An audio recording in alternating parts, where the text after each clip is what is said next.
Esta música alimenta nuestras turbinas, que siempre van dirigidas a saber un poco más. ¿Y cuántas cosas están pasando? Ya sabéis que Belmez ha colapsado la actualidad informativa, pero nosotros también tenemos muchas más noticias. No podemos centrarnos en un tema, aunque merecía la pena el viernes, por supuesto, y tenemos que ver muchas más historias que están aconteciendo dentro del mundo de lo desconocido, de la investigación, de la búsqueda del misterio. Recordamos de nuevo, por supuesto, lo que está ocurriendo en ese pueblo de Jaén. Esta noche, documentos realmente impactantes. En Belmez de la Moraleda se está haciendo el levantamiento de una cara ante notario, con el juez de paz, con la policía, con todas las autoridades implicadas en esta historia, y se está haciendo quizá por vez primera de manera oficial y aséptica. Y Milenio 3 ha estado allí.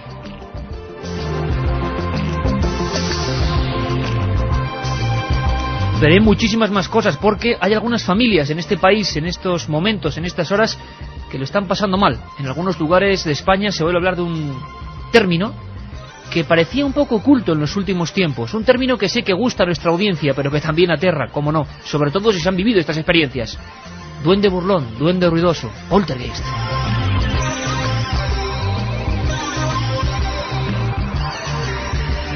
Vamos a hablar de muchísimas cosas esta noche que viene repleta. Carmen Porter, buenas madrugadas. Buenas madrugadas, Iker. Por cierto, antes que nada, para todos nuestros amigos extremeños, vamos a estar allí, ¿verdad? Claro que sí, el viernes nos vamos para allá, haremos el programa en la emisora de Cáceres, en SER Cáceres. No se puede, se nos es con no público. Es para el público. Otra vez será, claro que iremos a Cáceres a hacer un programa especial con el público. Pero sí es para el público el día siguiente. Efectivamente, el día siguiente, el sábado día 11, darás una conferencia, Iker, y luego nos harán entrega de un premio. Y además en esas conferencias, pues que hay que pagar una cuota, todo lo que parte de lo que se recaude va a ir para las víctimas del 11M. Por supuesto, nosotros y todos los compañeros, Punset, Baltasar Magro, director de Informe Semanal, Chumari Alfaro, Joaquín Luqui, un montón de personas, Luis del Olmo, Lorenzo Milá, van a ir a Cáceres a esta especie de gran macro congreso. Y una de las partes importantes, aparte de la Diputación de Cáceres y de la Asociación Víctimas 11M, que nos ha premiado con ese galardón al programa de radio más creativo, se lo agradecemos de todo corazón. Pues una de las partes importantes también en la divulgación de este fenómeno es Julio Barroso, así que, como estamos recibiendo un montón de preguntas de lo que pasa este fin de semana en Cáceres, os recomendamos de nuevo la página web, que es www.periodistas-investigación.org, periodistas-investigación.org, porque allí nuestro compañero está realizando todas las labores de difusión de este evento en el que estaremos muy contentos de estar, contando pues muchas cosas que han pasado por este programa en un entorno increíble. Nosotros comenzamos ya, estamos todos, Carmen. Y recordar antes más cosas especiales. Mañana de 9:30 a 11 de la noche, Milenio 3 tiene programa especial, de 9:30 a 11 de la noche. Se me olvidaba ya. Mañana de 9:30 a 11, Día de la Constitución. ¿Adelantamos algo, Carmen? No lo sé, tú verás. Pues bueno, Constitución, políticos, dirigentes y misterio, podríamos llamarlo. Políticos y misterio, personas poderosas y misterio, de 9:30 a 11. Antonio, vamos a comentar. Milenio 3, periodismo de lo desconocido, en la SER.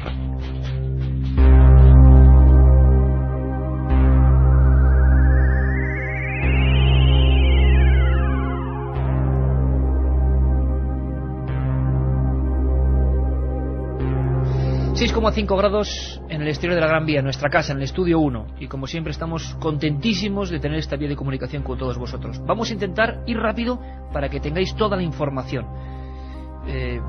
Ante todo saludar a nuestro compañero Francisco Contreras, ya sabéis, el reportero más móvil, nunca mejor dicho, de este programa. Francisco, buenas madrugadas, amigo. Buenas madrugadas, Iker, Carmen, Antonio Bravo.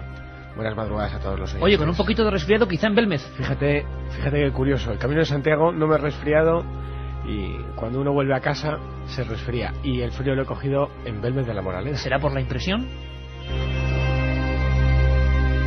Tenemos también muchas noticias, Carmen, pero algo ha ocurrido recientemente.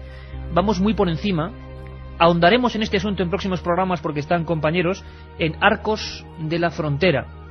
Ha ocurrido algo con una familia que estaba pasándolo muy mal, horas angustiosas.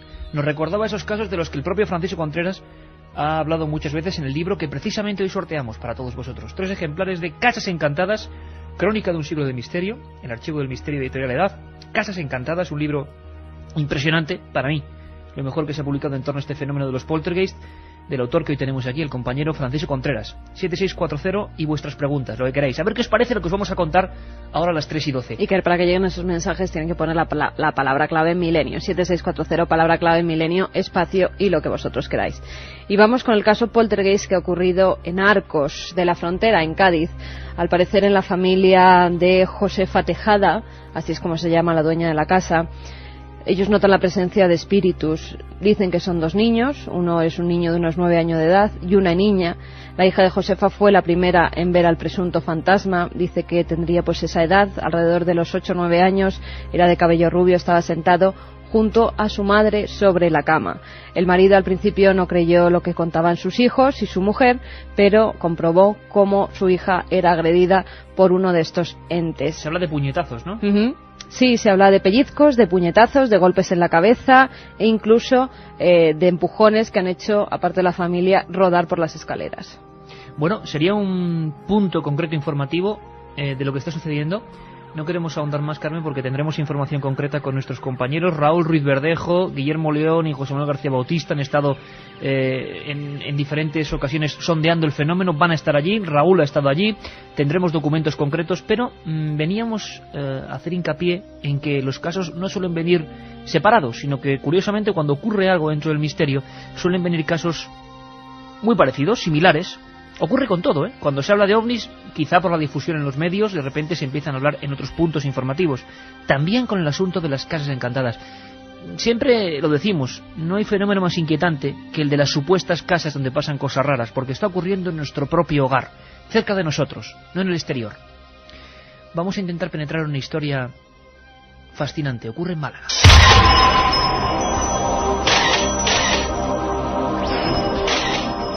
Ocurre en Málaga en un lugar muy concreto, ¿verdad, Francisco? Ocurre en Málaga en un lugar que está ubicado entre las calles Ollerías y la calle Parras. Un lugar, un edificio público y un edificio conocido por todos los malagueños. Yo he estado allí incluso en multitud de ocasiones, porque es el Centro Cultural Provincial. Centro Cultural Provincial, calle Ollerías. Calle Ollerías y calle Parras, un centro cultural con un salón de actos espectacular y con una biblioteca a la que acuden cientos de estudiantes y en la que yo incluso he podido estar muchas veces recogiendo documentos y crónicas.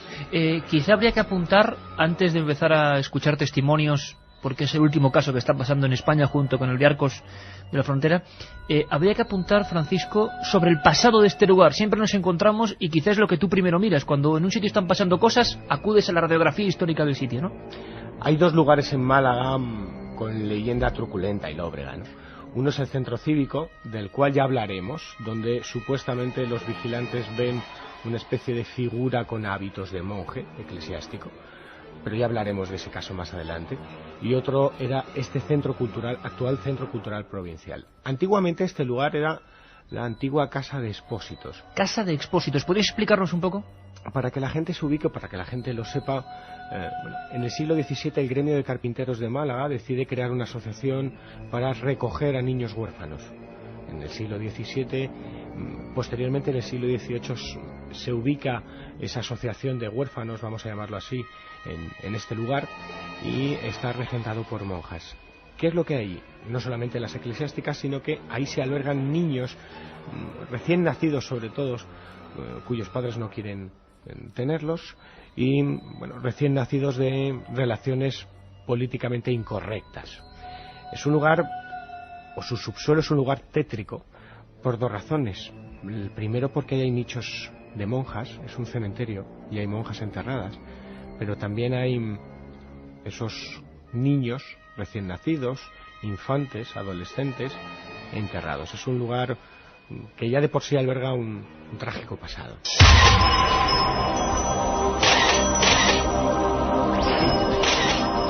Y nos encontramos con un inicio de investigación concreto que te hace llegar hasta testigos, personas de carne y hueso que afirman que está pasando ahora algo raro.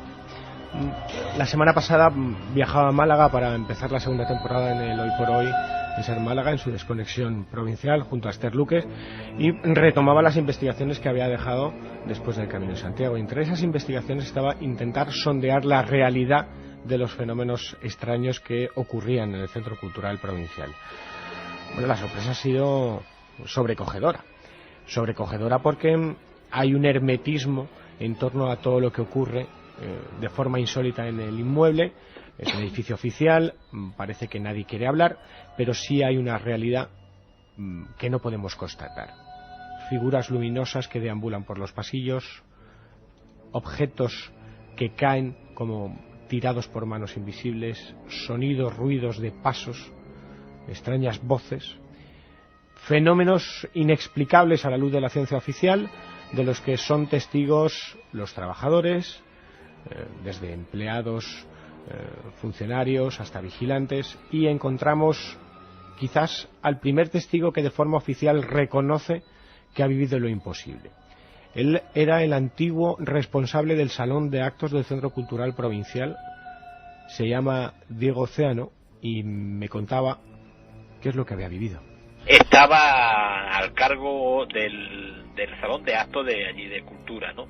Y bueno, pues una vez que terminaban los actos y tal, pues había que estar allí pendiente de todo aquello, con lo cual terminábamos bastante tarde. Un día, nada más termina esto, pues la verdad es que me encuentro con que se cruza delante mía una luz y como un aire. Fue un flash, una luz, un flash que yo incluso pensé que como al lado de calle estaba la calle, al lado del despacho estaba la calle Parras, pues posiblemente había pasado algún coche y había reflejado una luz de los faros, ¿no?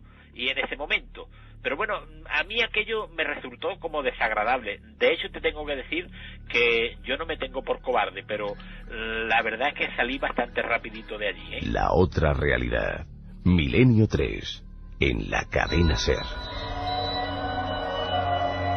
Está ocurriendo en Málaga, ahora mismo lo estamos contando. Carmen, yo necesito hacer la prueba de gente que está viviendo fenómenos parecidos, porque estoy seguro que va a ocurrir. Me estás poniendo la misma cara. Me están llegando claro, muchos que los mensajes. días de los encuentros en carretera o de hospitales con fenómenos extraños, que espontáneamente la gente empezó a escribir y a escribir y a escribir. ¿Está ocurriendo eso? Sí, está ocurriendo, Iker. Al parecer hay bastante gente a la que a raíz de determinados sucesos, porque son diferentes, en algunos casos la muerte de un familiar, en otros pues en casas antiguas les están ocurriendo estos fenómenos. Manuel de Villena, por ejemplo, nos dice: Iker, estoy en una casa antigua y varias veces he notado la presencia de alguien. En casa de mi tía en Sevilla, cuando ella era pequeña, tanto ella como sus hermanas dicen haber visto las sillas moverse solas en varias ocasiones. También hay preguntas: ¿qué sabéis de un piso tapiado y abandonado en el madrileño barrio de Carabanchel por fenómenos extraños? Un fuerte abrazo de Antonio, nos escribía. Es curioso, Carmen, también nos dicen, una amiga perdió a su marido, ahora la están sucediendo cosas muy raras en su casa: frío, objetos que se mueven, sonidos raros. Estás dando, fíjate, inconscientemente, Carmen, como te he preguntado, dos constantes realmente inquietantes, ¿eh? Gente que ha perdido un familiar recientemente, o casas antiguos donde quién sabe si ha habido ese tipo de fenómenos.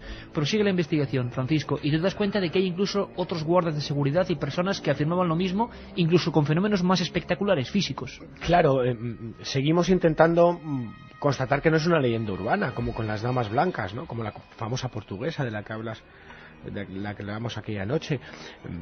Y Diego, al cual hay que agradecerle la valentía y la nobleza, y la templanza para decir todo lo que está diciendo. No olvidemos que es un edificio público, que él era el antiguo responsable de ese salón de actos, que es muy conocido en Málaga, y tiene la valentía de contar que no solamente él había sido testigo de lo sobrenatural en el Centro Cultural Provincial, sino que había más gente. Había más gente que vivía experiencias difíciles de catalogar. Si quieres lo podemos escuchar. Cuando salgo me encuentro a unos guardas jurados que se quedaron mirándome y me miraban, y yo decía, bueno, pero ¿y qué quieren ellos, no? Que dice, y de pronto dice uno: él también lo ha visto. Y yo digo, bueno, ¿pero qué he visto? Y fue en ese momento en el que ellos se destaparon y me contaron pues toda la historia, ¿no? Parece ser que desde al principio, en aquella casa de Expósito donde estaban los despachos, pasaban cosas raras. Que ellos, y eran guardas jurados, pues eran recelosos de subir a la segunda planta a partir de 1 hora. No les gustaba, vamos, que les sentían algo de miedo, es que era así, ¿no? Entonces, una de las cosas era que, por ejemplo, había en los despachos, pues solemos tener unas macetitas, unos potos, unas historias de estas en las mesas, y había una de las mesas concretamente que la maceta o para la mañana amanecía desplazada o aparecía rota en el suelo, ¿no? Pero igual en uno de los pasillos de la primera planta, que era para mí lo más curioso, estaban colgadas unas fotos de García Lorca. Bueno, pues una de las fotos en concreto de García Lorca siempre aparecía taleada, caída en el suelo, pero siempre era la misma, ¿no? Total, que aquello era curioso, y esta gente decían que allí había algo raro.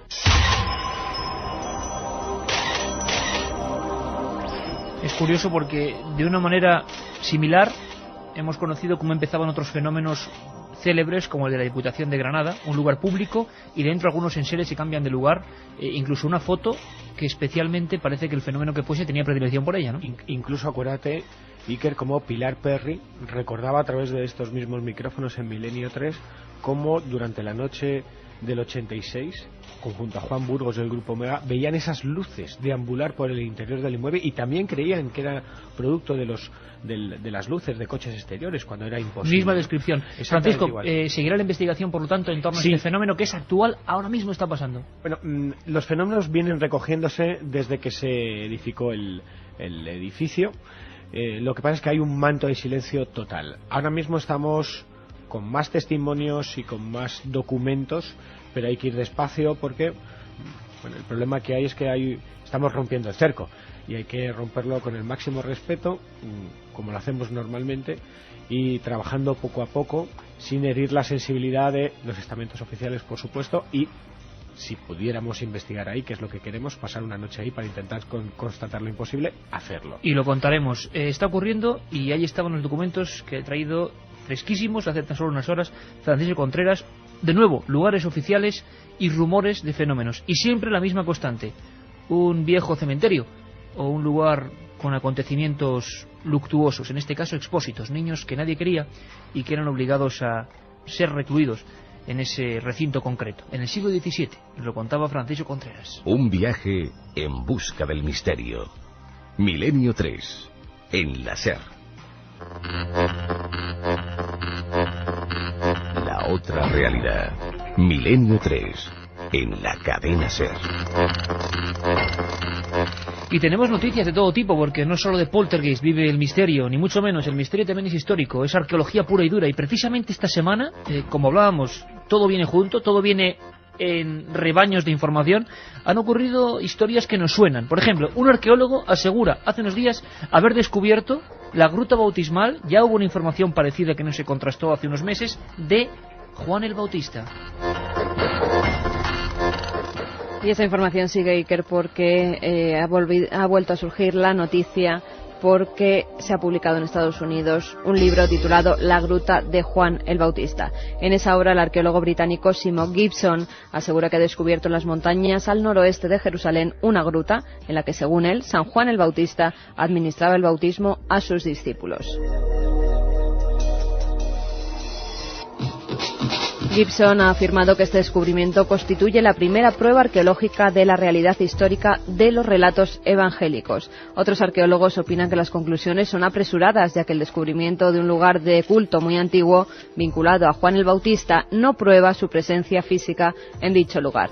La expedición que llevó a cabo el descubrimiento encontró un dibujo de Juan el Bautista ataviado con un vestido de pelo de camello, tal y como se relata en Matías en los versículos 3 y 4. También halló cruces y otro dibujo de una cabeza decapitada que ilustraba el trágico fin de este personaje contemporáneo de Jesús, a quien bautizó en el río Jordán. Según Gibson, estos dibujos son obra de monjes bizantinos que se reunían en la gruta para contar la historia del Bautista.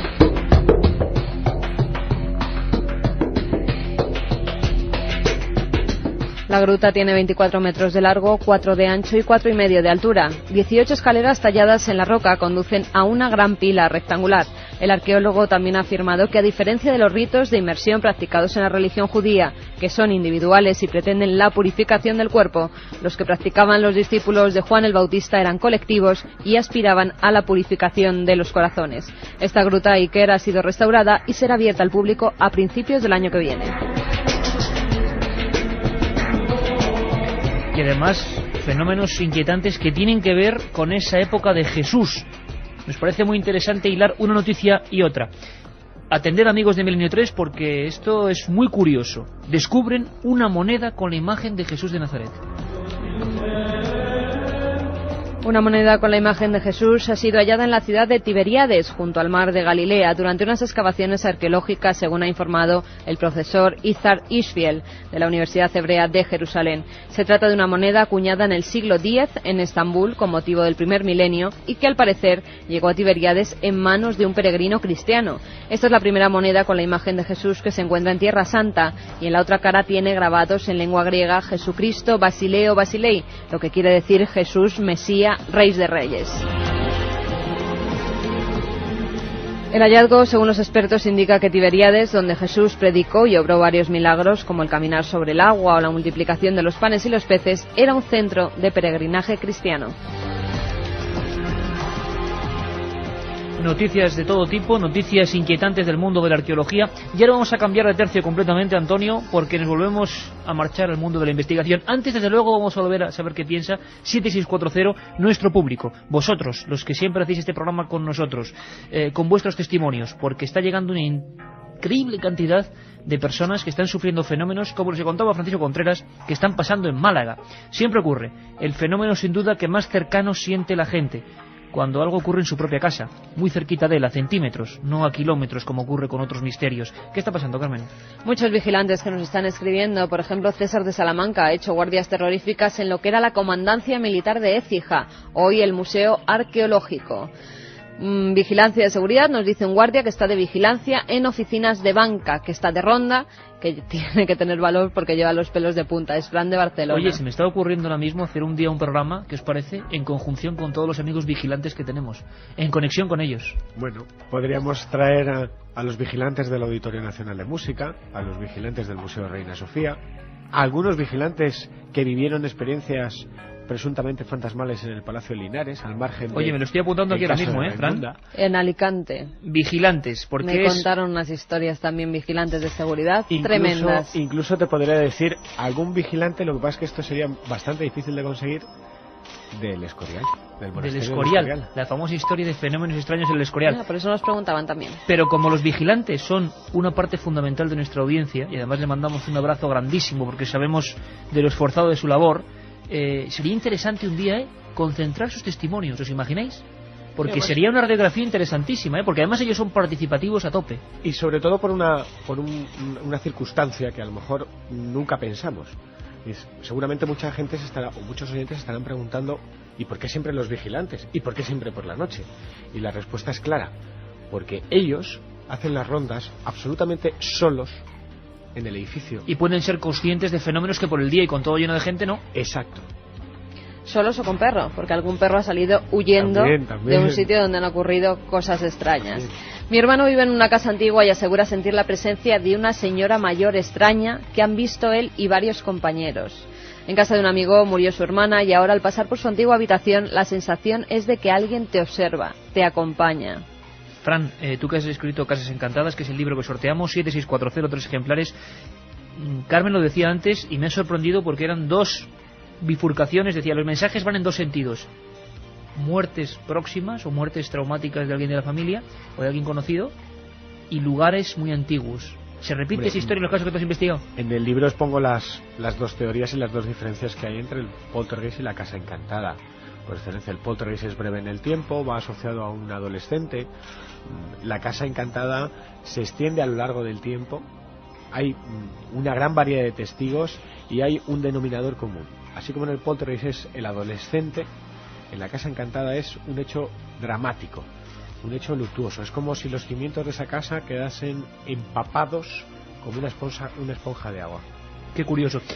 Carmen, muchísima información, ¿no? Sí. Que sigan escribiendo los Hay amigos algunas porque... que, además, la gente que ha estado, que casi todos, por desgracia, hemos tenido, bueno, por gracia porque luego nos curan, en algún hospital, pues fíjate, nos dicen, Kini, en Badajoz había una monja que le decían la pies grandes, murió y dicen que seguía dando medicinas en el hospital donde trabajaba. Se sigue Entre apareciendo la leyenda urbana y la recreación de los misterios que a veces tienen un inicio real, ¿no? Es increíble. ¿Os parece que viajemos los tres, y con Antonio, por supuesto, los cuatro y todos los cientos de miles de amigos hasta el lugar del misterio? Es evidente que tenemos que ir allí, pero sobre todo por una cosa, porque no vamos a hablar de oídas. Vamos a hablar de lo que está ocurriendo ahora mismo. Nuestra audiencia tiene que tener la información y los documentos de lo que está pasando ahora mismo, no nuestra opinión. Si os parece, vamos a escuchar directamente, Francisco, algo que tú recogías hace unas horas y luego nos explicas, ¿vale? Eres tú con Pedro Amorós en la casa de las nuevas, célebre y polémica casa de las nuevas caras de Belmez, porque está ocurriendo algo importante, amigos, importante. Todas las medidas de seguridad se están tomando para hacer un muestreo tal y como solicitamos. Yo lo hice también en la página en ikerjimenez.com, en esa columna. Lo dijimos aquí todos, que en este momento harían falta pruebas convincentes. Vamos a ver dónde acaba todo eso.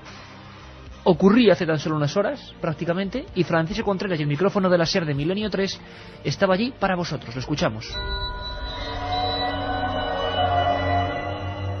Estamos en la planta de abajo del edificio donde el misterio se ha hecho patente y tengo delante a Pedro Amorós. Pedro, ¿qué se va a hacer esta tarde? Pues Paco, esta tarde lo que vamos a hacer proceder al levantamiento de una serie de muestras, unas muestras que nos han pedido dos laboratorios, dos universidades en este caso de investigación, una universidad y un laboratorio, y lo que estamos haciendo es el levantamiento de las muestras con el procedimiento que nos han indicado estos laboratorios. Nos han pedido que reunamos a la policía, que reunamos al ayuntamiento y que reunamos, y bueno, contar con incluso la presencia de un juez de paz que contenga la cadena de custodia, y bueno, pues recortar una de las caras que va a servir como muestra y que va a ir como mínimo a 3 laboratorios, uno de comparación y 2 de análisis. Entonces, bueno, pues estamos procediendo concretamente a ese levantamiento de las muestras, que no es ni más ni menos que recortar una imagen, una de las imágenes. Se recorta una imagen con una radial, para eso está la policía, está María Rodríguez, la alcaldesa, estáis vosotros, ese juez, para dar testigo de que se está haciendo en esas condiciones. Imagino que se hará un acta oficial que sea testimonio de las condiciones en las que se ha cortado, para que todo el mundo pueda ver que no ha habido manipulación de ningún tipo.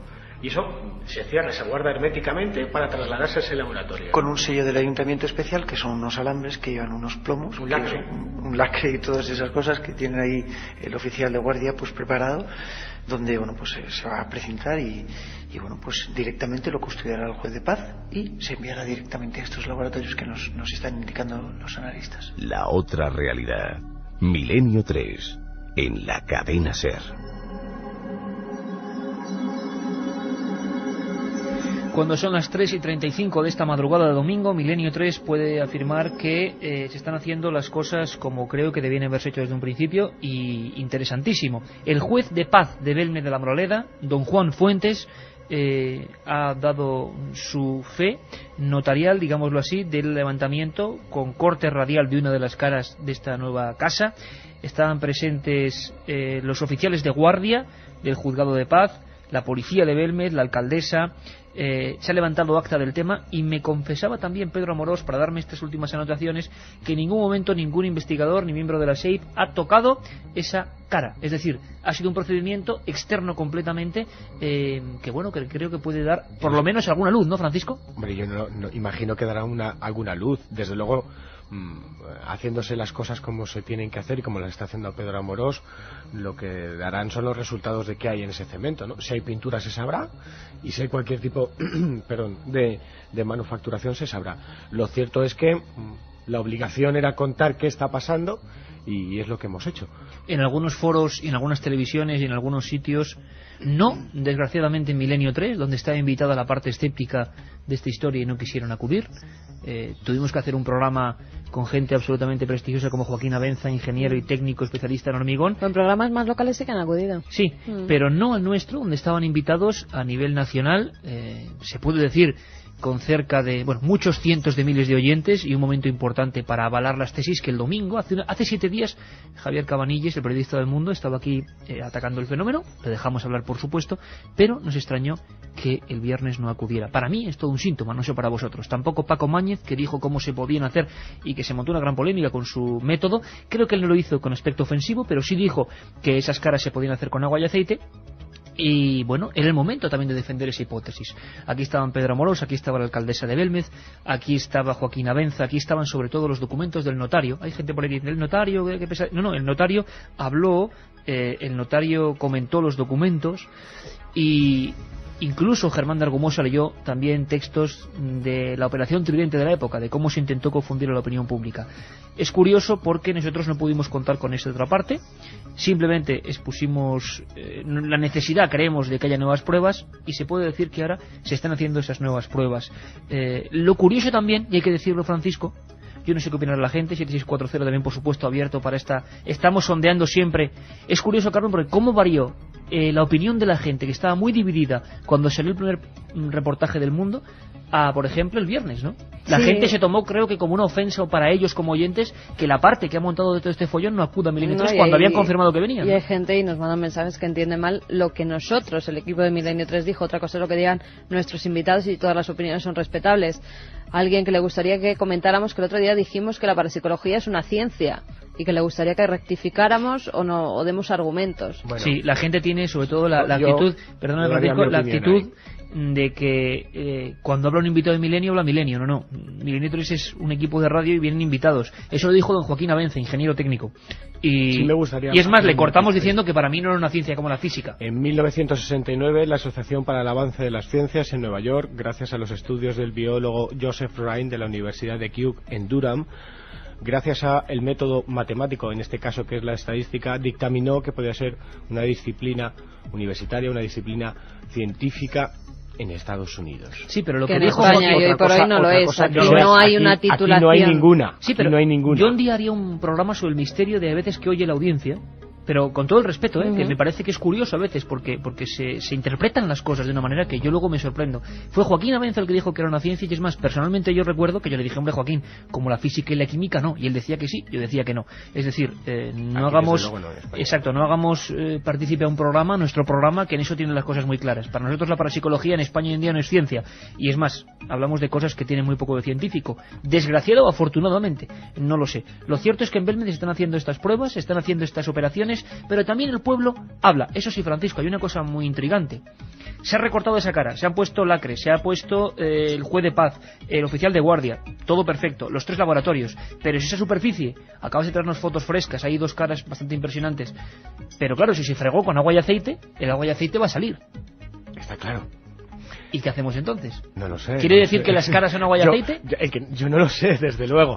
Hombre, lo que está claro es que hay que diferenciar lo que son las caras primigenias, originarias. No, pero estamos hablando de las caras nuevas. Pero lo que son los nuevos rostros, Pedro Amorós y el SEIP tendrá que hacer una investigación in situ, como con parámetros y siguiendo un método científico como el que ha empezado a hacer este sábado a las 6:30, cuando grabábamos esa entrevista en directo para que informar hoy de lo que estaba ocurriendo. Tendrán que aplicar todo lo que se ha aplicado en la antigua casa de María Gómez Cámara, o más si cabe, en esta nueva casa, porque estamos hablando de que son 2 fenómenos solamente unidos. ¿Por qué? Por un mismo punto geográfico, digo yo, que es Belmez de la Moraleda. Y una persona. Y una misma persona. Pero son 2 localizaciones completamente distintas. Habrá que hacer ¿Qué saldrán esos análisis? Imagino que en cuanto estén realizados... Lo comentaremos. Lo comentará Pedro Amorós. Lo interesante quizás es que, porque sé que hay mucha audiencia que nos oye el domingo y no el viernes, lanzamos el reto a los hijos de la familia de la primera casa de volver a llevar una de las caras entera, el pelao, a que se analizase donde procediese, incluso con la policía científica, y nos dieron el ok, el vamos allá, la luz verde. Es decir, también habría que ver esa posibilidad de hacer nuevos análisis. Lo que sí es cierto es que también habrá que ver todos estos científicos, entre comillas, que decían que había sales de plata o pintura. Félix Ares de Blas, en el año 94, ya oímos las grabaciones, decía que era pintura normal, o sea, pintura de normal. Las antiguas, claro. Entonces habría que ver también si hay pintura normal, ¿no? Si los análisis dicen que hay pintura normal. Esperaremos acontecimientos. De momento nos congratulamos de que las cosas se estén haciendo con toda la autoridad. Por cierto, Francisco, la querella del Ayuntamiento de Belmez y... personada en la propia gente del pueblo y la alcaldesa continúa, ¿no? Sí, van adelante. Me lo confirmaba así María Rodríguez y Pedro Amorós y desde luego cuando ante unas acusaciones de fraude y de estafa como quedaron reflejadas en esos reportajes, ellos van a tomar medidas judiciales porque es muy fácil difamar.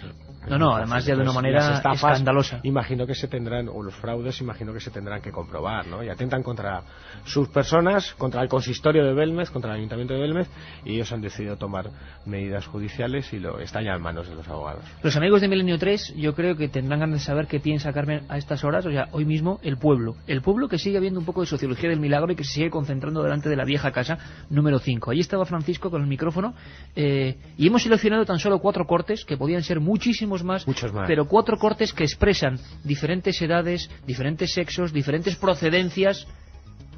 ¿Qué les ha parecido toda esta polémica? ¿Cómo salen de esa casa? Vamos a escucharlos, Fran.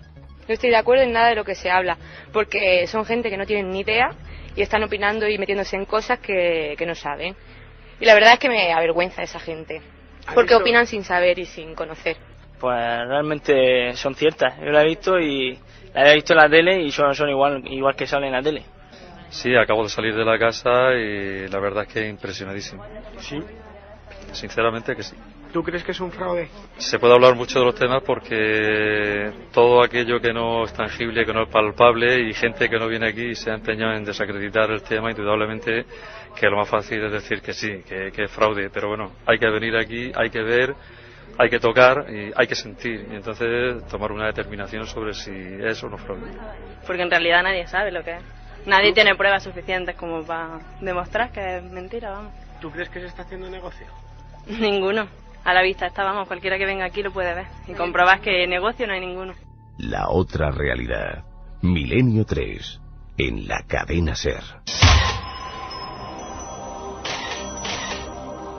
Muchas opiniones y muchos más casos que nos siguen llegando al 7640, ya sabéis, palabra clave, milenio, espacio y lo que vosotros queráis.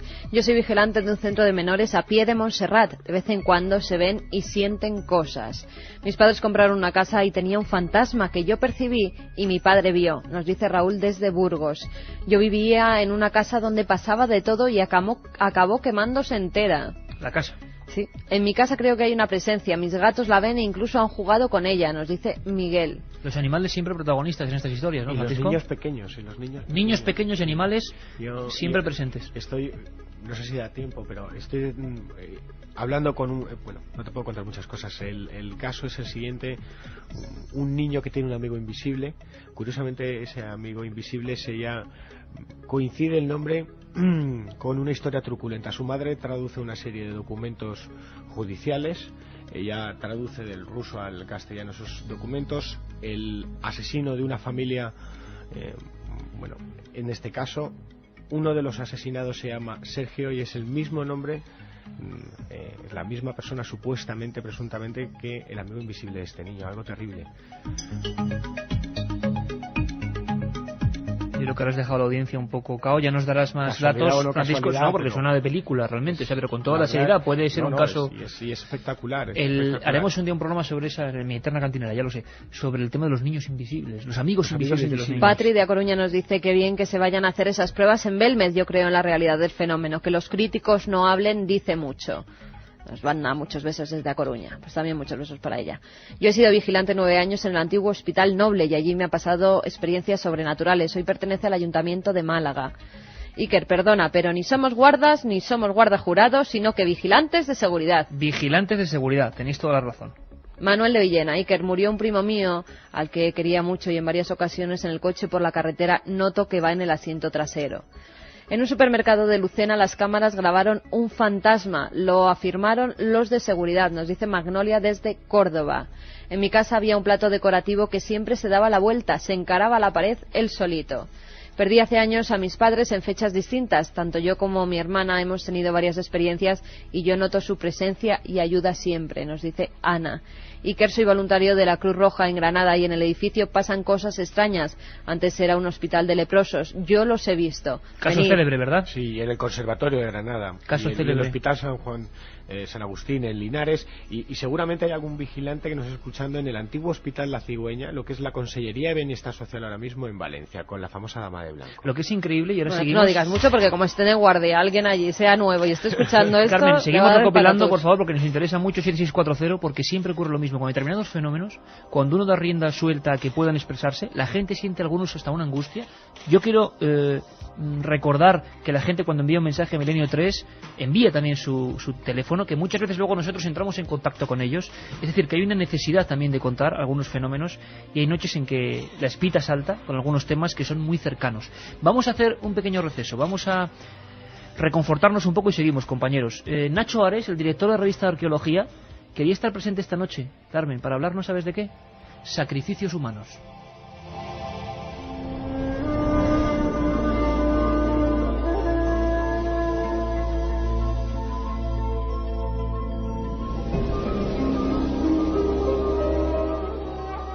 Cuando la vida propia no depende de uno mismo, sino de la divinidad, poco es lo que se puede hacer para impedir la muerte. No hablo de sacrificios sangrientos y obligados, sino voluntarios. La mejor manera de alcanzar la felicidad más deseada, al sentirse un verdadero elegido de Dios.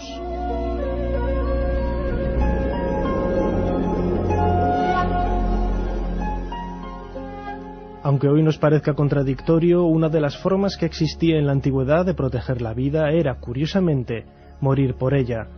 Ceremonias gracias a las cuales el individuo entraba en contacto con Dios y de una forma voluntaria decidía cumplir con su deber, incluso después de la muerte, trabajar para su Señor en el más allá.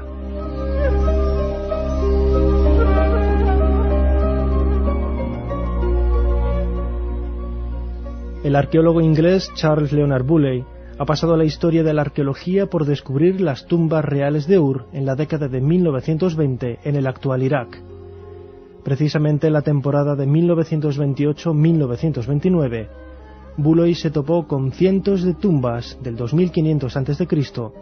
y la fosa PG 1237, que por su contenido no dudaron en bautizar como la fosa de la muerte.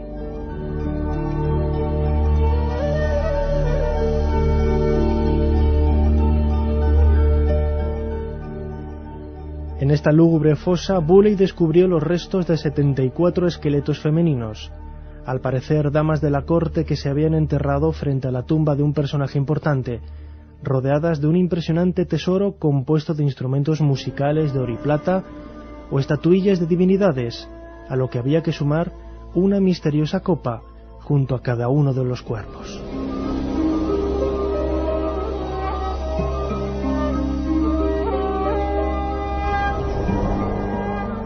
El propio Bulley pudo reconstruir la macabra ceremonia. En ella se hablaba de una silenciosa procesión formada por hombres y mujeres, portando cada uno de ellos una copa. Al son de la música fúnebre, cada uno de los sirvientes apuró su copa para después acostarse en espera de la muerte.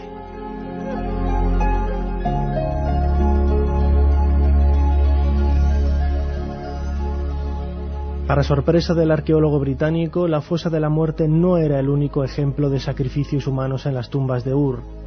En muchas otras, los suelos estaban repletos de cadáveres de hombres y mujeres que habían sido enmolados, aparentemente de forma violenta.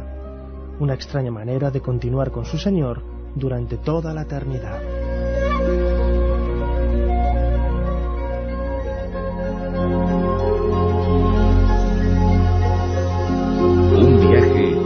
Busca del misterio. Milenio 3 en la SER.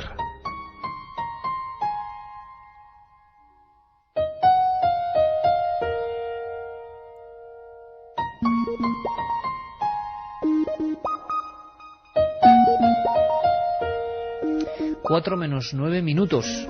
Realmente estamos aquí escuchando embelesados a Nacho Ares y ese mundo del que a veces hemos hablado, los sacrificios humanos y las ofrendas a los antiquísimos dioses que aún nos miran con esos ojos vacíos desde las piedras. Pero casi tan antiguo o más son los restos, Carmen, del dinosaurio extrañísimo con cuello de cisne que se acaba de descubrir.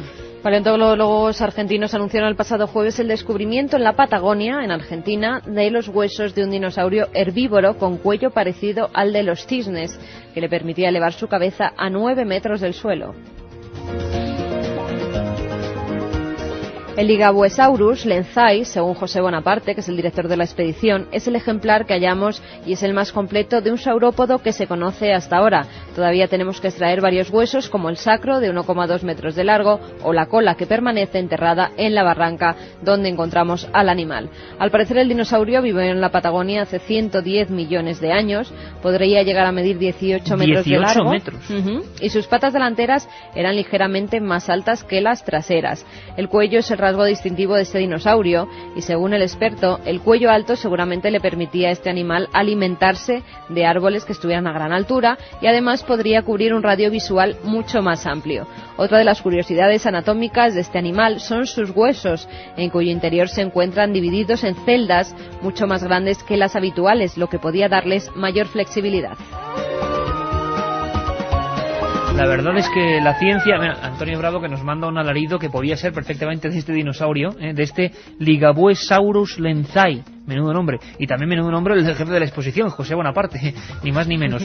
Lo curioso, y es que la ciencia, la auténtica ciencia, la que sigue descubriendo, la que sigue aportando cosas, sigue siendo auténticamente gráfica para el misterio. Estos descubrimientos parecen de la ciencia ficción, y sin embargo hay que quitarle la palabra o el término ficción. Están ahí. Seguimos recabando información y, Francisco, yo no me niego a que me digas, madre mía, nos has dejado helados, este caso del niño, madre mía, el caso del niño, que hay un detalle que déjame que diga solo eso, porque ahora cuando escuchábamos a Nacho me has dejado un poco helado. En el momento, Carmen, en que la madre pasaba ese informe, no es que la madre tuviese unos papeles ahí perdidos, sino en el momento en que ella pasaba... ¿Quieres que te cuente la historia? Sí, venga. La madre está traduciendo un informe sobre el asesinato por parte de una persona de su mujer y su hijo. En el preciso momento en que ella está haciendo esa traducción, su hijo, de corta edad y que habla, empieza a señalar que hay alguien. Empieza a señalar que hay un amigo invisible. Ella le pregunta que con quién habla, cómo se llama, y él le dice un nombre. Él le dice Sergio. Y cuando ella vuelve a transcribir, el nombre del niño que fue asesinado es Sergio. Podría ser todo muy subjetivo y de momento todo es muy subjetivo, pero la realidad es que desde ese momento y de la aparición de ese amigo invisible, en esa casa ocurren fenómenos extraños. Desde mimofonías, lo que los expertos en parapsicología llaman mimofonías, es decir, sonidos como el caer de vajillas, el estallido de platos, que no es real, pero tú lo escuchas perfectamente. En viandas. Exactamente, igual que en viandas, hasta el estallido real y auténtico de vasos y platos. Yo recuerdo perfectamente, claro, nos metes en una dinámica, Francisco. Me estoy acordando ahora de un programa de otra emisora, de Radio Nacional de España, muy antiguo, años 80, se llamaba Miedo, y José Antonio Valverde recreaba historias. Por cierto, seguimos preparando un par de historias, creo que muy buenas, Los niños de Banjos y El duende de Zaragoza, pero me estaba acordando de... Un día hablaban de el amigo en la esquina del cuarto, ¿no? Y el narrador, José Antonio Valverde, decía aquello de: ¿cómo he de deciros, niños, que en mitad de la noche nunca preguntéis quién anda ahí?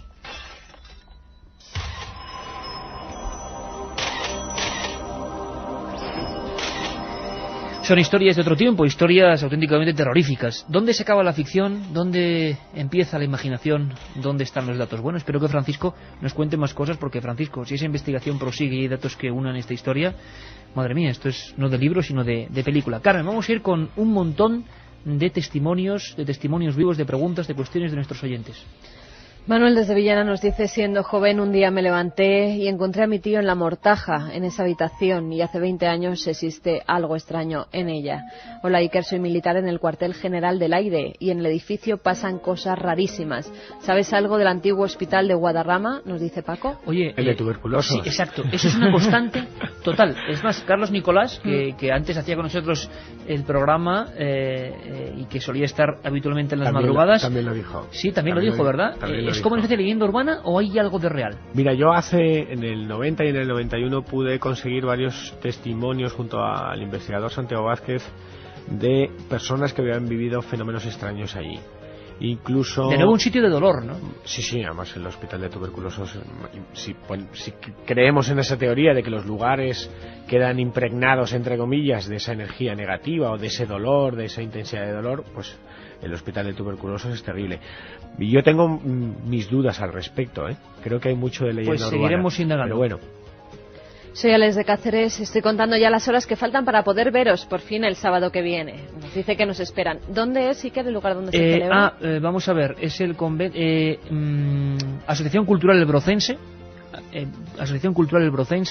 Gran Congreso de las Nuevas Ciencias, lo repetimos, con Luis del Olmo, con Punset de Redes, con Lorenzo Milá, con tanta gente, y iremos nosotros.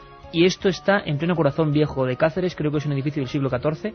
Nosotros iremos el sábado por la tarde, y para informaros, la página que es periodistas-investigación.org. El premio nos lo da exactamente la Asociación Libre de Periodistas y Corresponsales de Prensa Especializada. Soy Alex de Cáceres, bueno, eso ya lo he leído. Soy de Badajoz y además de enfermera nunca había escuchado lo de la monja. No creo que vuelva a trabajar de noche igual que antes, nos dice Rosa de Badajoz. Tengo un amigo que habla con su tía después de muerta. Yo lo oí, nos dice Jesús desde Sevilla. Pero imagino que oyó a él que preguntaba, no a la supuesta mujer, ¿no? Porque si no sería un poco... En la Facultad de Derecho de Córdoba las limpiadoras tienen miedo porque ven una mujer de blanco por la noche. Facultad de Derecho de Córdoba. Sí. Otro de los casos clásicos. Hay un piano que toca solo, además, igual que en Viandas. Pero lugar clásico donde Medea, que dice... La universidad le fue a investigar, ¿no? Soy de Málaga, voy a estudiar en esa biblioteca de la calle Ollerías. No sé si voy a poder volver allí. ¡Qué miedo! Pues tiene una biblioteca fantástica. Y hay que ir a la biblioteca, que luego no digan que Milenio va contra la cultura, al revés. Hay que ir a la biblioteca, haya lo que haya. Javi desde Barcelona, que dice preguntar a los vigilantes del cementerio de Montjuïc. Bueno, es que es increíble la cantidad de sitios, de lugares concretos que surgen cuando alguien cuenta un fenómeno misterioso de cualquier tipo y cómo lo recibe la audiencia y aporta lo que aporta, ¿eh? David es de Asturias, que es vigilante en un museo y en la primera planta hay un volumétrico que siempre salta. Puso una grabadora y que nos mandará la cinta. Pues fenomenal. Un volumétrico, una especie de alarma, ¿no? Vamos con los ganadores. Vamos con los ganadores de ese libro Casas Encantadas de Francisco Contreras, publicado por la editorial EDAF. Elba, que nos dice: desde niña en la casa que mis abuelos tienen en el pueblo veo presencias. Sebas desde Leganés: lo de Belmed necesita seriedad. Esos análisis nos darán la clave, aunque algunos, aun con los análisis, dirán que se han hecho mal. Lourdes: en mi casa se mueven las sillas y mi hijo de 2 años hace como que juega con alguien a quien yo no veo. A quien ella no puede ver. Bueno, la eterna polémica que seguro, bueno, según muchos psicólogos tiene una explicación perfectamente científica y no hay que alarmar absolutamente a nadie. Nosotros simplemente seguiremos informando de todo lo que esté pasando en este mundillo de lo extraño, de lo extraordinario. Nos escuchamos en Cáceres la próxima semana. No, mañana a las 9:30. Mañana 9:30, es verdad, se me olvidaba. Un abrazo, amigos. La otra realidad. Milenio 3, en la cadena SER.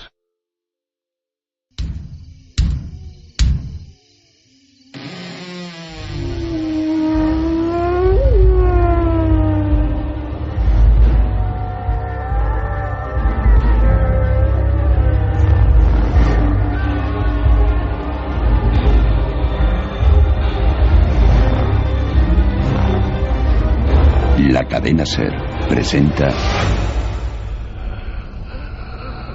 El mensajero de las estrellas. La ciudad de Sao Paulo ya se encuentra iluminada por las miles de luces que anuncian la cercanía de la Navidad y la inminente llegada de 1983.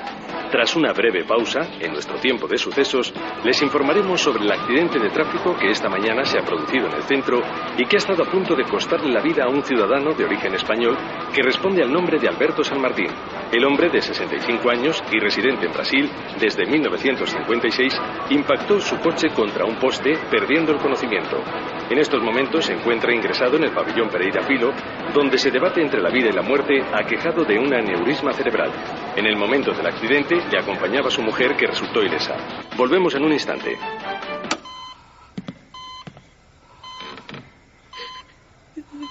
Al final, has conseguido salir en las noticias. Alberto, dime algo. Despierta, por favor, despierta.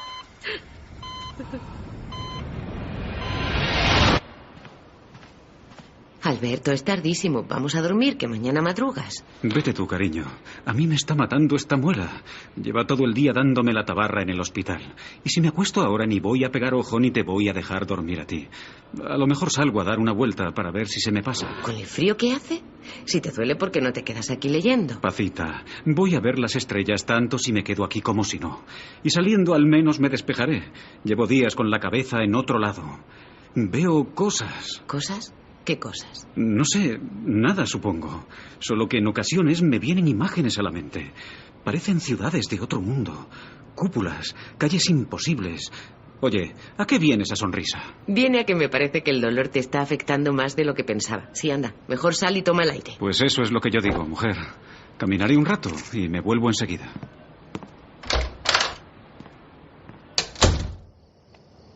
Un extraño impulso que nunca pudo explicar llevó al joven enfermero madrileño a enfilar la carretera de La Coruña. La débil luz de las farolas de la calle Dulcinea permitía distinguir el vaho que provocaba su respiración. Las calles estaban completamente desiertas. Como si un instinto inexplicable le guiase, San Martín cubrió apenas sin darse cuenta el trayecto desde Cuatro Caminos hasta las inmediaciones del Puente de los Franceses. Fue entonces cuando notó que se encontraba en el más absoluto de los silencios. Un vacío que preparaba la madrugada para un encuentro excepcional. Súbitamente, una figura de aspecto humano se recortó en el horizonte, aproximándose con rapidez al lugar donde se encontraba Alberto. Este, lejos de sentirse intimidado, agudizó su sentido de la curiosidad. Buenas noches. No hubo contestación. El extraño ser de aspecto asexuado pero indudablemente joven permaneció en completo silencio mirando al nocturno caminante. Solo pasados unos segundos, el visitante levantó su blanquecina mano derecha y la colocó sobre el hombro de Alberto, en lo que éste consideró una clara señal de amistad. Oiga, necesita ayuda. El visitante, sin articular palabra, extendió su brazo en dirección a Alberto, ofreciéndole algo. Un pequeño objeto que parecía emitir diminutos destellos bajo la luz de la luna. El enfermero, al que inundaba una sensación de extraña tranquilidad, comprendió instantáneamente que intentar conversar con él sería inútil.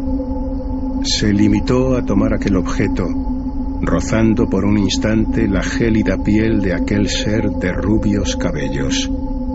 Tras la histórica entrega, el visitante sonrió, dio media vuelta y se alejó en dirección a un cerro cercano.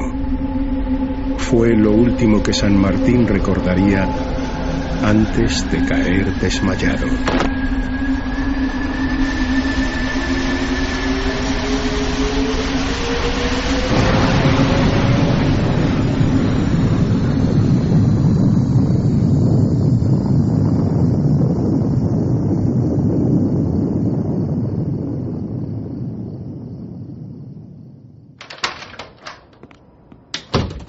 ¿Pero dónde estabas? Son casi las 7 y te fuiste a la 1. Me tenías preocupadísima. No te vas a creer lo que me ha pasado. Durante varios e intensos minutos, San Martín relató su experiencia a su mujer, quien lo miraba incrédula. Y entonces, de la loma apareció un aparato enorme, de color negro y circular. Al principio, ascendió lentamente, y luego salió disparado, hasta que alcanzó las nubes. Pero tú te estás oyendo. Eso es imposible, Alberto. ¿Tienes que haberlo soñado? No, yo también lo pensé. Pero aquí tienes la prueba. Cuando desperté hace una hora, esto estaba en el bolsillo de mi gabardina. Mira. Alberto se refería al objeto que le había sido entregado. Aquel mensajero de las estrellas le había legado un extraño jeroglífico grabado en una piedra de color violáceo. La pareja examinó concienzudamente la pequeña roca, de forma rectangular y con unas dimensiones de 12 centímetros de largo por 4 de ancho. Sobre su superficie aparecían, desafiantes, 9 signos indescifrables. Pero no puede ser, tiene que haber una explicación. ¿Crees que no sé lo que vi? Y no soy el único.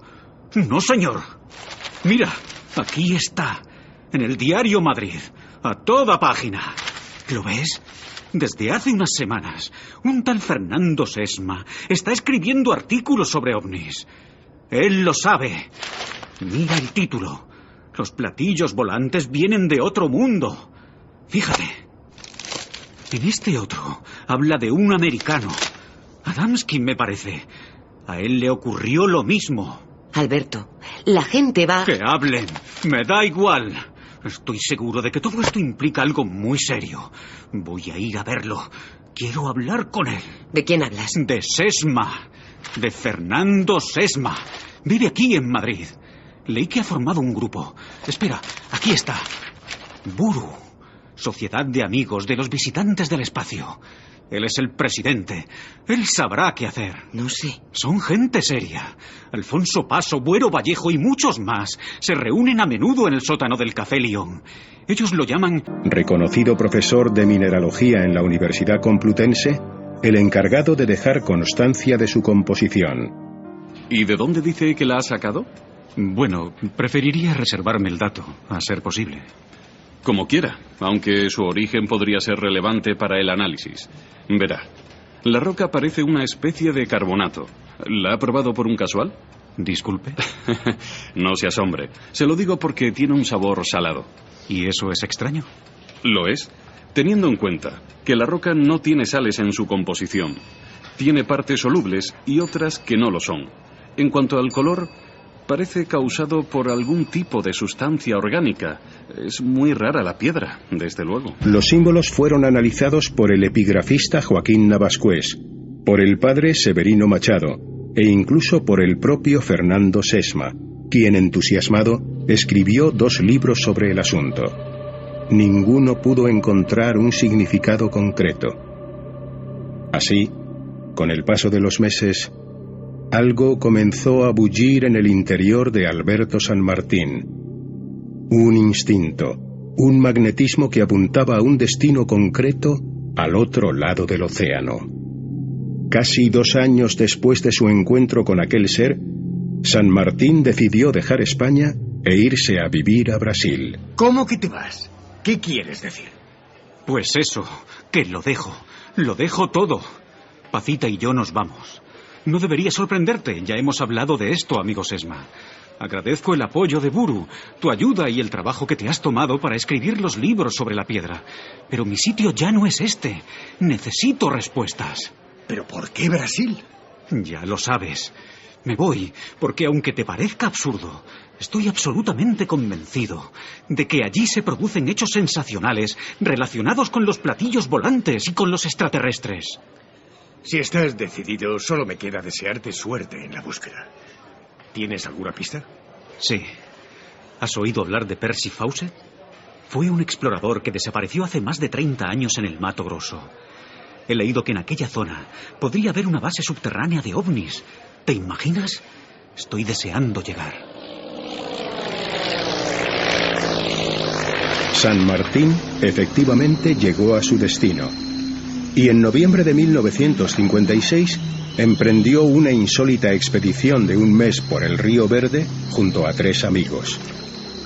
El enfermero madrileño llegó a confirmar que había encontrado algo extraordinario, algo que mantuvo en el más profundo rincón de su memoria, prometiendo no volver nunca más a aquella región, por órdenes transmitidas telepáticamente por extraterrestres. San Martín se propuso olvidar su piedra, su experiencia, su alucinante vivencia. Pero, a veces, no basta con eso. Barrio de Santo Amaro, 1982.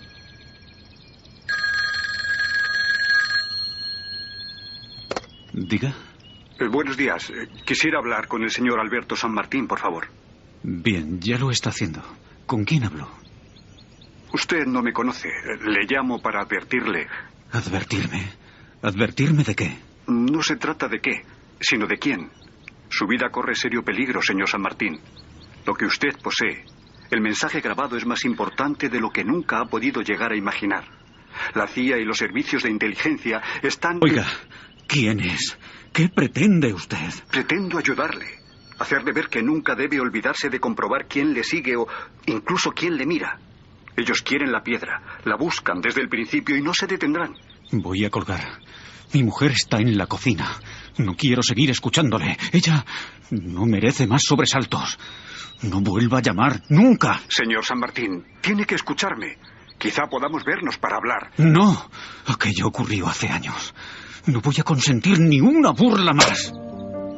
Alberto se sentía abrumado. Mientras cruzaba el corto pasillo de camino a la cocina, no pudo evitar cruzarse con su propia imagen en el espejo que colgaba de la pared. Su aspecto serio y preocupado no hacía sino acentuar el cansancio que evidenciaba cada arruga de su rostro. ¿Quién era? Nadie. Una encuesta, creo. Se habían equivocado. ¿Estás bien? ¿Tienes mala cara? ¿Por qué no habría de estarlo? Si estás lista, nos vamos. Voy a sacar el coche del garaje. Algo dentro de mí me decía que esto no iba a acabar bien. Pero descansa, mi vida. Descansa. Quizá en las estrellas encuentres la clave para descifrar tu mensaje. Sé que nunca lo has olvidado. Y yo tampoco. No esperes más. Es la hora.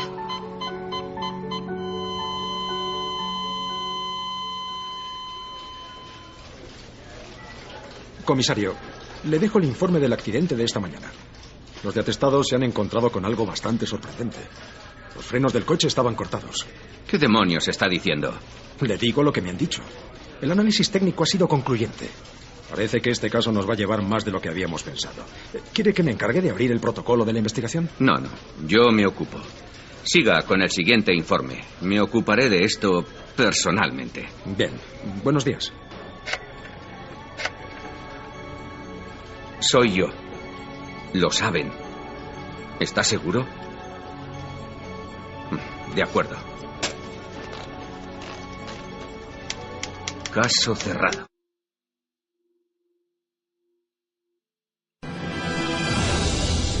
¿Has visto eso? ¿Qué? ¿Qué ha pasado? ¿Qué pasa, Antonio? Mujer, ¿no te has dado cuenta? Estaba allí, junto al árbol. ¿No lo has visto? Voy a dar marcha. No, déjalo, no sigas. Por favor, vámonos de aquí ahora mismo. Pero, mujer, yo he visto algo ahí que... ¿Qué he dicho que nos vayamos de aquí? ¡Por el amor de Dios! ¡No me estás oyendo!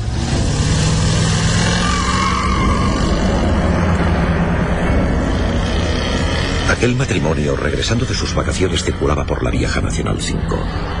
Eran ya cerca de las 3 de la madrugada, y ambos, aunque solo fuera por una fracción de segundo, habían visto lo mismo.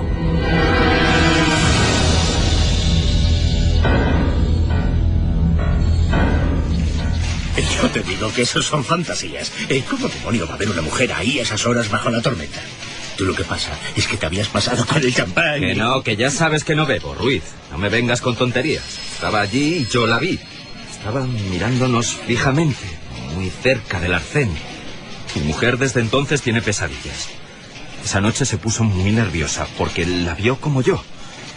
En un primer momento no quiso decírmelo, pero fue al parar cuando le entró la histeria. Yo miré hacia atrás por el espejo y no lo sé.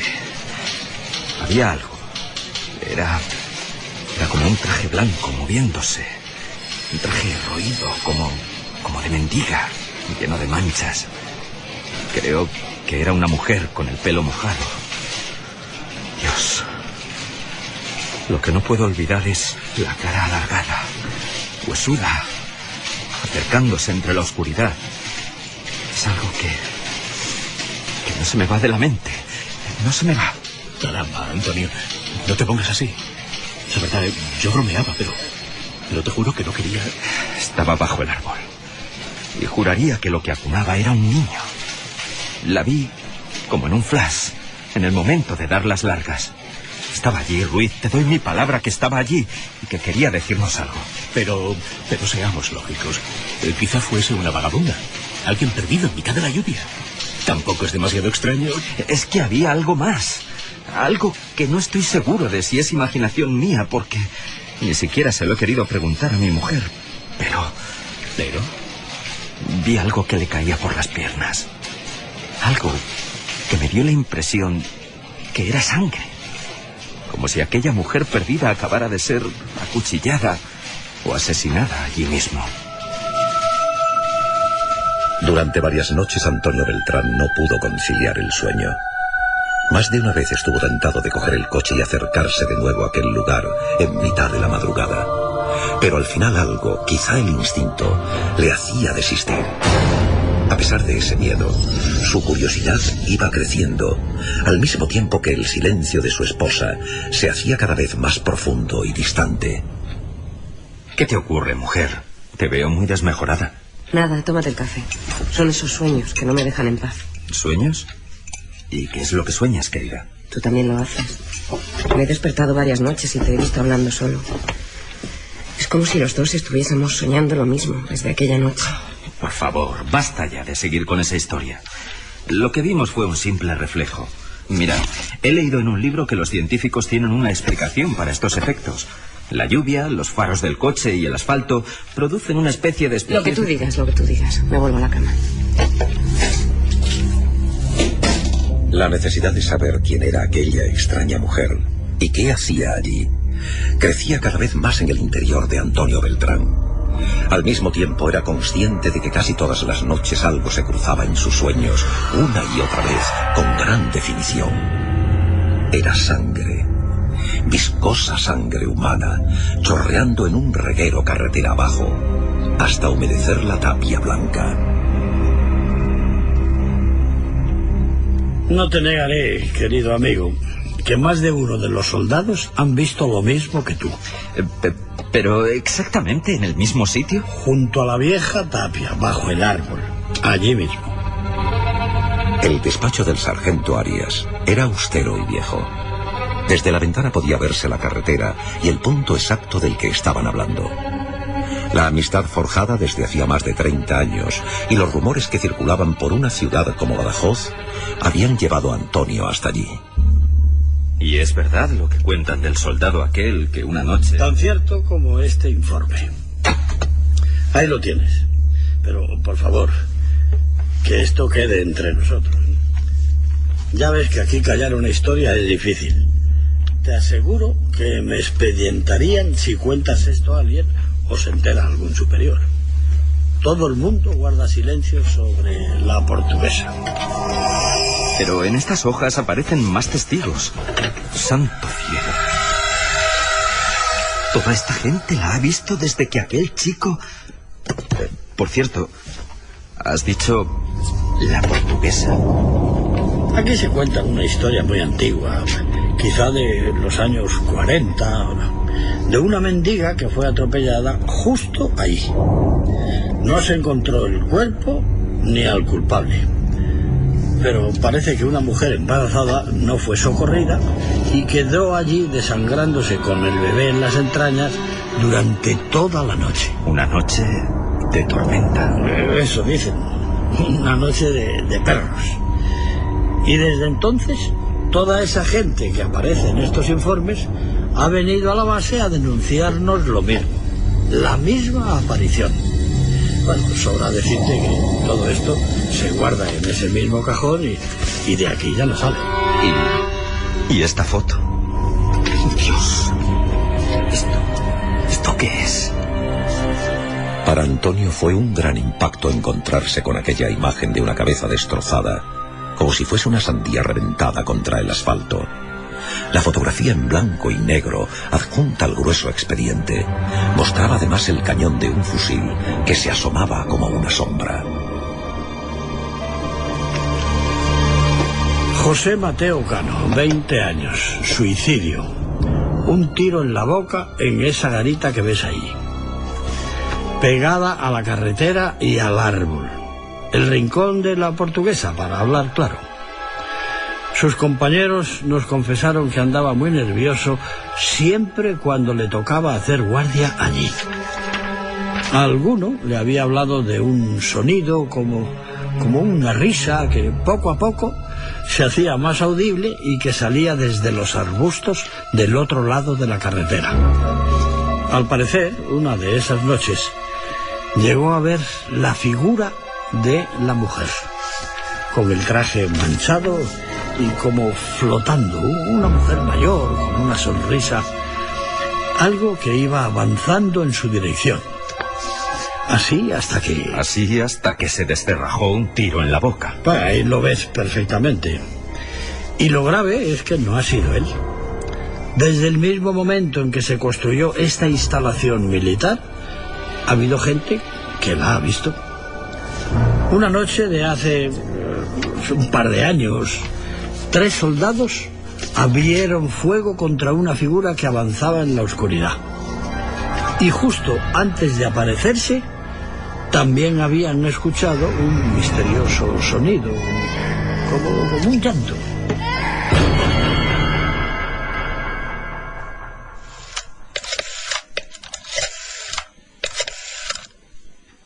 Hola, cariño, ¿cómo estás? He descubierto algo importante. Aquella noche Antonio llamó a su mujer consciente de que había llegado el momento de regresar al punto donde se habían encontrado con el misterio.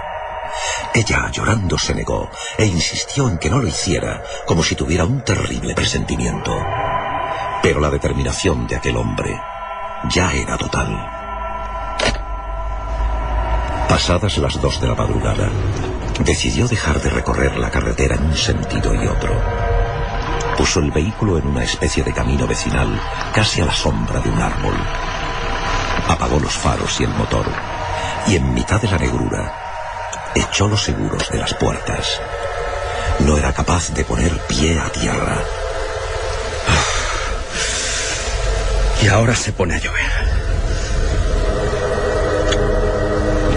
Dieron las 3 de la madrugada y, aferrado a la cámara de fotos que sostenía entre las manos, con el fin de demostrar que lo que había visto era real, siguió vigilando cada palmo de terreno con los ojos muy abiertos y casi pegados al parabrisas. El viejo árbol sin hojas, la tapia, el arcén. ¿Qué es esto? Parece un niño. Encendió las luces estremecido. Había sentido algo después de escuchar esa voz. ¿Qué está pasando? Al dar las largas y enfocar el viejo muro, se dio cuenta de algo muy extraño. En la parte inferior estaba surgiendo algo parecido a una mancha, una oscuridad, una sombra húmeda que poco a poco se iba haciendo más grande. Y entonces las tenazas del miedo, del más profundo terror, le hicieron arrancar el coche. ¡Arranca! ¡Arranca! Era inútil. El motor estaba completamente ahogado y él a punto del colapso. Empujó la puerta con todas sus fuerzas para salir, como si algo interno le dijese que tenía que alejarse a toda costa de allí. Lo intentó varias veces, pero... ¡Ábrete! ¡Ábrete, maldito! ¡Ábrete! Fue entonces al mirar por el rabillo del ojo, cuando sintió un frío subiendo por cada uno de los huesos de su columna. Fue entonces cuando se quedó rígido como una estatua. Notó una respiración helada en su nuca.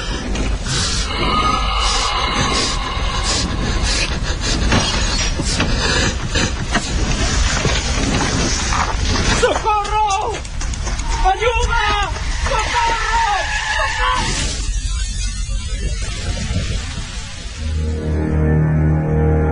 Antonio Beltrán vio algo antes de morir atropellado en mitad de la vieja carretera nacional. Algo en el asiento de atrás de su propio vehículo. Algo que sobre las 3 de la madrugada de aquella lluviosa noche de 1978 había entrado en el coche sin abrir las puertas, que estaban cerradas con seguro. Algo que muchos llamaban la Portuguesa.